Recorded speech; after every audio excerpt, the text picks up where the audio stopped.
That's exactly the topic. Martin, please.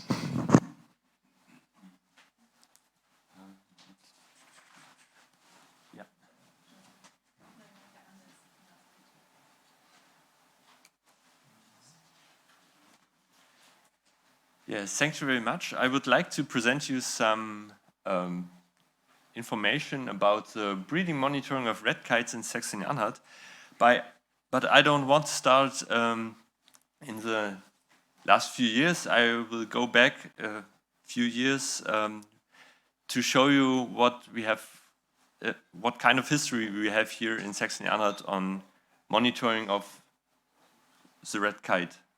So you all, I think you all know this map, where you can see the area where the red kite is breeding. And we are here in central of Germany, in Saxony-Anhalt, and especially here in Halberstadt. So breeding monitoring of red kite started a long time ago, and I am very pleased that one of the founders of the red kite monitoring is today with us, Professor Stubbe, on the back. And he is one of the people who started very early on the monitoring of red kites.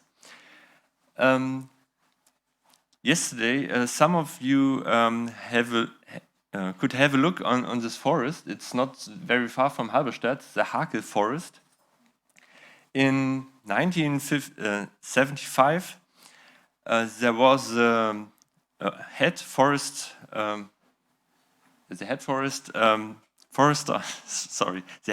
called Woodke, who started monitoring of birds of prey in this forest.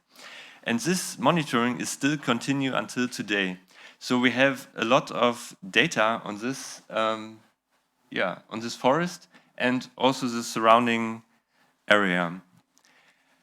Maybe you know this forest also from literature. It's called the Forest of the Red Kite. In 1997, no, 79, there were 136 breeding red kites in this forest, alone in this forest. So it was a really huge density. In the later years, or in the following years, there were some other people who thought about, what can we do for raptor protection? So they started their own monitoring. Here you can see a line of the trend from red kite, from black kites and common buzzard in an area near the city of Halle. And this is another example for a very long-lasting monitoring here in our federal state. In the 1980s, there was the idea to make an atlas of the breeding birds of East Germany. So people went out everywhere in the whole Eastern Germany and counted birds, not only raptors, but all kinds of birds. And it was the estimation of the population size in frequency classes. So we don't have a real number of birds breeding in each grid. Oh, sorry. But we have an idea where birds are common and where birds are not so rare, or the red kite in this map is rare and where it's very abundant. So what they found is that the red kite was very abundant here in the red circle. It's here around Halberstadt, and that was very interesting because in the literature before that, people said there are around 5,000 red kites is the whole population Europe-wide. And in this atlas mapping, they found nearly 4,000 red kites only in Eastern Germany. So that was an idea oh, the red kite is not so so rare as we thought about. Because of these results of the atlas mapping, they started here in Halberstadt from the Museum of Ornithology a monitoring of raptor species, and you can see here on the left side the grid where the raptors were monitored for the next years, and also some of the results. This monitoring is still ongoing, and yes, it's very interesting to see how the population of red kites and the other birds of prey is developing over time. I have shown you some ideas how people like to get an image of the population of birds of prey, but there are not only four or five people, but nearly 50 areas in Saxony-Anhalt were monitored for birds of prey, so raptors and owls, and they all are combined in the monitoring of European raptors and owls since 1988. And I'm very pleased to welcome Ubo Mammen, who is one of the founders and who established this monitoring not only in Saxony-Anhalt but Europe-wide. But due to the location and the size and also the number of the monitored sites, we cannot estimate the real population size for red kites and the other raptors, so we had to do a complete census to know about how big the population of red kites in Saxony-Anhalt is. And therefore, a complete census for red kites in Saxony-Anhalt was done in 2 years, in 2012 and 2013. And here I can show you some of the results. Nearly 2,000 breeding pairs of red kites were detected in our federal state. And you can see here on the left side, on the right side, there's the breeding density here around Halberstadt is very high. There are other regions where the density is also very high, but here is a very constant spot where a lot of red kites are. Nearly 10 years later, we did it a second time, some years ago, 2021 and 2022. We did a second complete census of red kites, and we had counted much more red kites now, nearly 400 red kites more. But this is, we have to analyze this in detail to see if there is really an increase of red kites, or is it we don't have a really idea if it's a constant increase in the last 10 years, or is it an artifact. For the Live Eurokite project, we have 2 areas here in Saxony-Anhalt. Around Halberstadt, we have one large area for the project and a smaller one in the Fiener Bruch. It's famous for its great bustards, where you can see there. So I don't really know why this is an area for red kites, but Rainer did it. So I think he had something else in mind with that. Yeah, I know. So we were able to combine these both things, the Live Eurokite project and the second complete census for red kites in Saxony-Anhalt. And I will now show you some results for red kites in these both areas. Here we are here in Halberstadt, and this is a really large area with nearly 1,000 square kilometers, and we found exactly 200 breeding pairs of red kites in this area, which means it's a density of nearly 20 breeding pairs per 100 square kilometers. On average, for the whole federal state, it's just 11.7 breeding pairs per 100 square kilometers. So the breeding density of red kites in this area is very much above the average of the federal state. The other project area, in this other project area, we found 23 breeding pairs of red kites, and the density is 6 breeding pairs per 100 square kilometer. And as you can see, the breeding density is really low in this area. But if you have a look on the reproduction in these areas, we can see here on the left side the reproduction here around Halberstadt. There was a success rate of around 80%, and 1.46 juveniles fledged from every detected nest. And on the other project area, the success rate was really 100%. So every nest we checked, there were juveniles inside.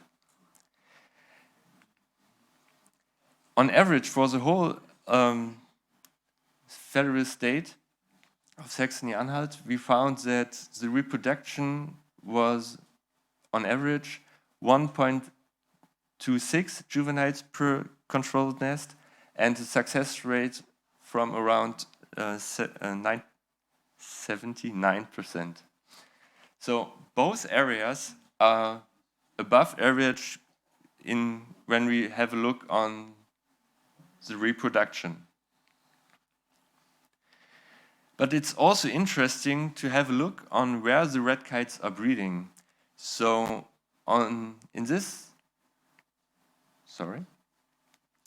here around Halberstadt in the foothills of the Harz, we found that the main tree species used is the poplar trees. And these trees are planted in rows and in small copses. And these are the structures red kites use here in this area. So, which might be also interesting is that the red kite uses settlements as a breeding place. So in every small village surrounding here in this area, there is 1 or 2 red kites breeding nearly or inside the villages. So I don't know how it is in other regions, but here we have a very strong connection between the red kite and the villages. In the other project area, we have a slightly different picture. The red kite is breeding here on pine trees. And here the red kites prefer forest edges for breeding and also small copses within the fields and the greenland. So what we can learn about this, the red kite uses these structures that are present in the area where the red kite is breeding. So if there are rows of trees, the red kite breeds in rows of trees. Are there forests? The red kite goes into the forest. So to summarize up what we have heard is that we have a long tradition of monitoring of red kites and other birds of prey here in Saxony-Anhalt. And the first monitoring scheme for raptors and owls in Germany has its origin here in Saxony-Anhalt. Concerning the baseline census on the Live Eurokite project, we can say that we have one area with a high density of red kites and one with a low density of red kites. And both areas have a reproduction that is above average of the federal state. So thank you for your attention, and if there are any questions, I'm happy to answer them.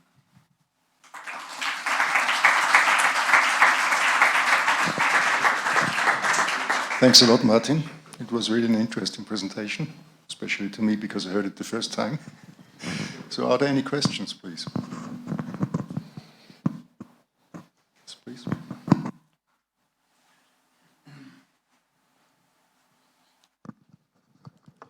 Okay, my name is Martin Bergmann. I come from Iterra Energy in Gießen. We make projects for wind parks. And you showed the population in Saxony-Anhalt for 10 years, and it is more or less stable, more or less stable. Do you have any idea how the number of wind parks in those times between these 10 years was increasing or not? Because you know the conflict between red kites and the wind parks. And the second question is you looked at the locations where the breeding is located. Do you have any idea whether the location is in the neighborhood of wind parks or not? Okay. Did you check that? Yeah. First question. We had a slightly increase of wind power stations in Saxony-Anhalt over the last 10 years, and we saw also I would not say a slightly increase, but a higher number of red kites detected in the second census. If there's any connection, I cannot say at this moment. So we have to do further analysis to see where the red kites are actually breeding. Are they avoiding the wind parks, or are they nesting everywhere? So there is no avoidance. We have to check this properly, and we will do this in the next few months. So I cannot say anything to that at the moment.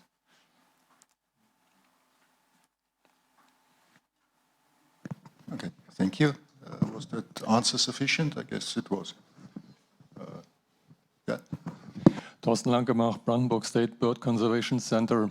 You showed this map with the monitoring plots in Saxony-Anhalt, about 50 or so. Can you tell us how many are still active at the moment? Oh, I don't really know. I have to give the question to Ugo. Maybe he can answer that.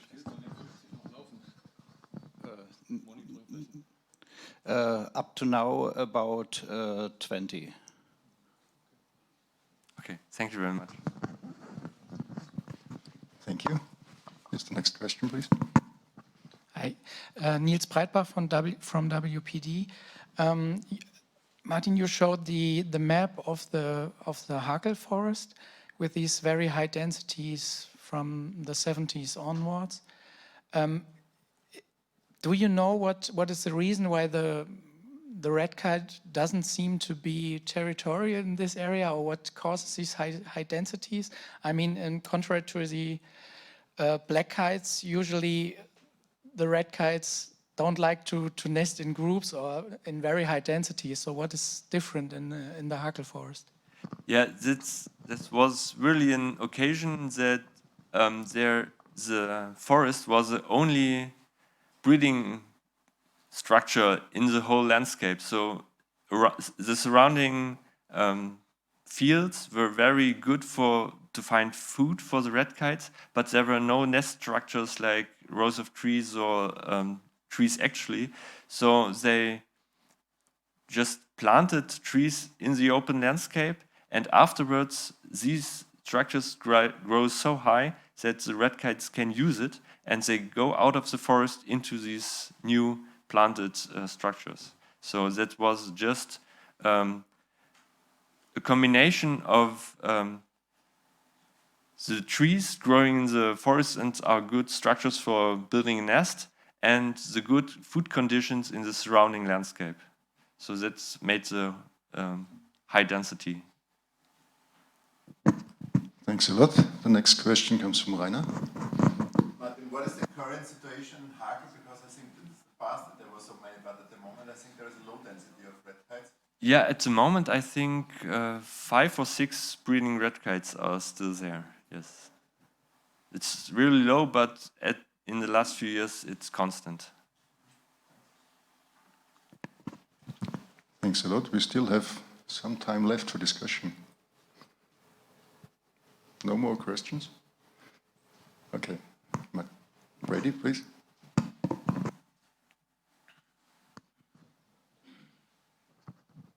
Brady Matson, Boku, Vienna. You showed some historical trends of the red kite in Saxony-Anhalt. I was trying to understand now if the population, from what information you have, has it recovered to the former population size, abundance, number of breeding pairs, or do you see that the population is still depleted in that region? It depends on the sample site where you have a look on. So there are sample sites where the population is still going down, as I showed on the example from in the north of the city of Halle. And there are some regions where the red kite population is still increasing. So it's a very